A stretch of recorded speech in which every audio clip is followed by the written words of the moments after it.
The lunch rush at Charlie's Diner in Brooklyn was brutal, especially for Emily. She was a 24-year-old waitress, juggling 3 tables, 2 jobs, and a life that always seemed on the edge of falling apart. Her apron was stained with coffee, her sneakers had holes, and her spirit, though strong, was wearing thin. Emily had no family. Her mother had passed away when she was 10, leaving behind a small, heart-shaped silver pendant. It wasn't fancy, but it was everything to her. She wore it every day, tucked gently beneath her uniform.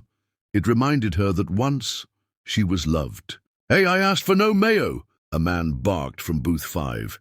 He was dressed in a designer suit, probably worth more than Emily's monthly rent. She quickly apologized, taking the plate back with trembling hands. The manager, Mr. Barnes, a stern man with slicked-back hair and no patience for mistakes, shot her a glare. "Emily, that's the 3rd complaint this week." "I'm sorry, I've just been—" "You're done," he snapped, tossing her paycheck on the counter. "We can't afford bad service." Everything in Emily shattered, fired, just like that. She didn't argue. What was the point? She quietly untied her apron and grabbed her coat, her pendant catching the light as she turned to leave. At that moment, the diner's door opened. A tall man in a charcoal suit stepped in. He was in his early 50s, elegant, powerful. His name was Thomas Whitaker, one of the wealthiest businessmen in New York.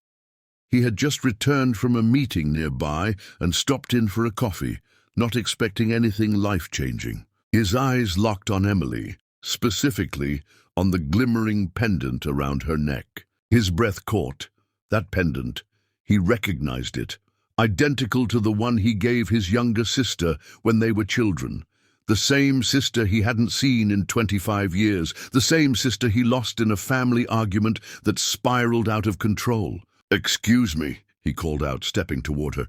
"Where did you get that necklace?" Emily blinked, startled. It belonged to my mom. She gave it to me before she died." What was her name?" His voice faltered. Angela Moore." Thomas froze, his face going pale. "That was my sister." Emily stared at him, confused. "What do you mean?" He took a shaky breath. "I'm Thomas Whitaker. Angela was my little sister. I've been searching for her for years. I never knew she had a daughter." Her hands trembled as she touched the pendant. "You're saying we're family?"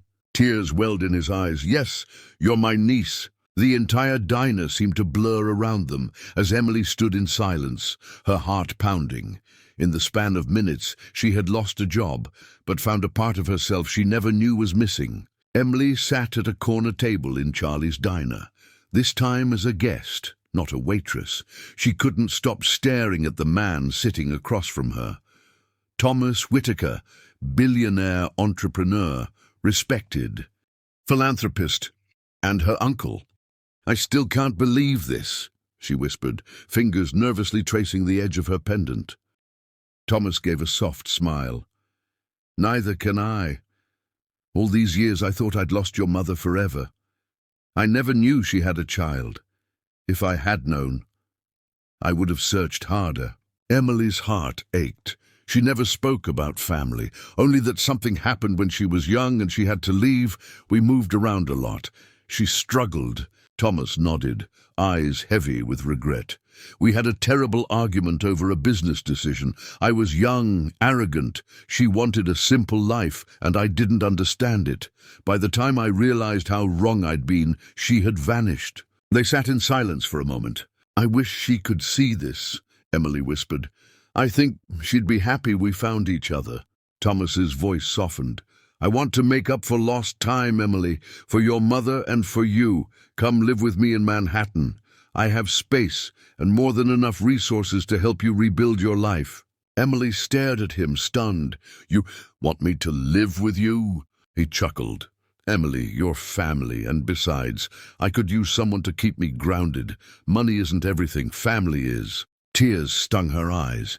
For years she had felt invisible, dismissed by bosses, overlooked by customers, forgotten by the world, and now someone not only saw her, but cherished her. "I don't know what to say," she murmured.